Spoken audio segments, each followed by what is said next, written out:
যুগেরও বেশি সময় ধরে দেশের ফ্যাশন ও টেলিভিশন মাধ্যমের অন্যতম জনপ্রিয় মুখ সাদিয়া ইসলাম মৌ। মডেলিং কিংবা অভিনয় জগতেই তার সৌন্দর্য ও নিপুণতার স্বাক্ষর বহুবার দেখা গেছে।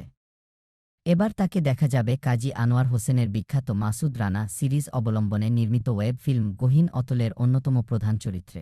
আর এই অভিজ্ঞতা নিয়ে বেশ আনন্দিত ও সন্তুষ্ট মৌ নিজেই। গহীন অতলের গল্প মূলত কাজী আনোয়ার হোসেন রচিত আর্তনাদ উপন্যাস অবলম্বনে হলেও সময়োপযোগী করে তৈরি করা হয়েছে এর চিত্রনাট্য। এই গল্পে আধুনিক সমাজ বাস্তবতায় একজন মায়ের মানসিক টানাপোড়েন, অপরাধবোধ আর সন্তানকে রক্ষার জন্য নিজের নৈতিক দ্বন্দ্ব সবকিছু মিলিয়ে এক জটিল চরিত্রে অভিনয় করেছেন মৌ। এই ওয়েব ফিল্মে মৌয়ের সঙ্গে অভিনয় করেছেন গাজী রাকায়েত, রাশেদ মামুন অপু, নাফিস আহমেদ সহ আরও অনেকে। সহশিল্পীদের নিয়ে মৌ বলেন, সবাই খুব আন্তরিক ছিলেন, সবার সহযোগিতায় কাজটি বেশ উপভোগ করেছি।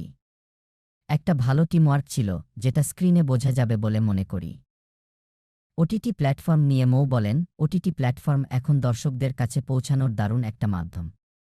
এখানে গল্প বলার ধরন আলাদা, চরিত্রগুলো অনেক বেশি বাস্তব আর গভীরভাবে উপস্থাপন করা হয়। ওয়েব সিনেমা প্রসঙ্গে পরিচালক আকা রেজা গালিব বলেন, ওয়েব ছবির গল্প মূলত পারিবারিক আবহে গড়ে উঠলেও এতে রয়েছে একটি জোরালো থ্রিলার উপাদান, যা দর্শকদের এক ভিন্ন অভিজ্ঞতা দেবে। অচিরেই দেশের একটি ওটিটি প্ল্যাটফর্মে গহীন অতল মুক্তি পাবে বলে জানিয়েছেন নির্মাতা।